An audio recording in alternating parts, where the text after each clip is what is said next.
Hello everyone, welcome back to my channel. কেমন আছো সবাই? আশা করছি সবাই অনেক ভালো আছে আর আমিও খুব ভালো আছি। সুজমিনী ব্লগে একটা নতুন ভিডিওতে তোমাদের অনেক ওয়েলকাম আর আমার তরফ থেকে অনেক ভালোবাসা। স্নান টান করে একটা শাড়ি পরে একদম রেডি হয়ে গেছি। আজকে হচ্ছে জন্মাষ্টমী, তো প্রত্যেক বছরই জন্মাষ্টমীতে আমি ঠাকুরকে আমার যেটুকু সমর্থন যেটুকুনি পারি সেটুকুনি করে দেওয়ার চেষ্টা করি, গুছিয়ে পুজোটা আর কি দেওয়ার চেষ্টা করি। তো সেটাই করব, সেই জন্য স্নান টান করে রেডি হয়ে এসেছি। আর এখন আমি করব কি তার প্রথমে তালের বড়া বানাবো, তারপরে নাড়ু বানাবো, তারপরে যা যা করবো তোমাদের সাথে পুরোটাই শেয়ার করবো। চলো। তারপর এখানে আমি তালের গায়ের থেকে খোসাটা ছাড়িয়ে নিয়েছিলাম। প্রথমে ভাবছিলাম যে তালের বড়াটাই আগে করে নেব, সেই জন্য তালটা জানো তো অনেকদিন আগেই নিয়েছিলাম, ফ্রিজে রাখা ছিল।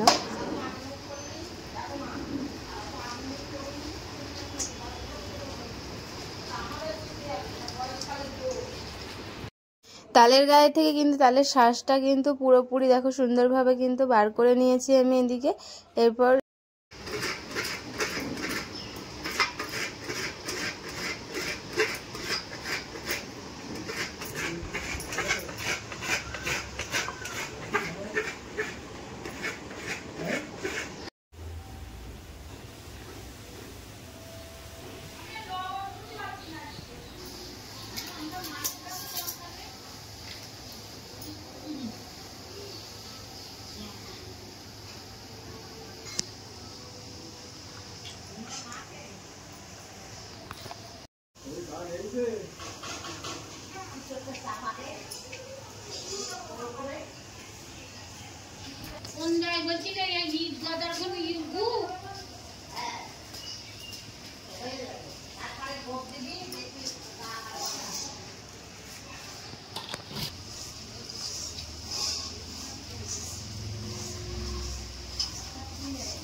ওই মুখে যে চলে যায়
এদিকে দেখো আমার নাড়ু করাও কমপ্লিট হয়ে গেছে, সমস্ত কিছুই কমপ্লিট হয়ে গেছে। তালের বড়াও আগেই করে নিয়েছিলাম কমপ্লিট, আর এদিকে নাড়ু হয়ে গেছে। আর এখন যাব ঠাকুর ঘরে, এখানে ঠাকুরের সমস্ত এবার গোছগাছ করে এবার পুজোটাকে দেবো। প্রথমে ফলগুলোকে আমি কেটে নিচ্ছিলাম ভালো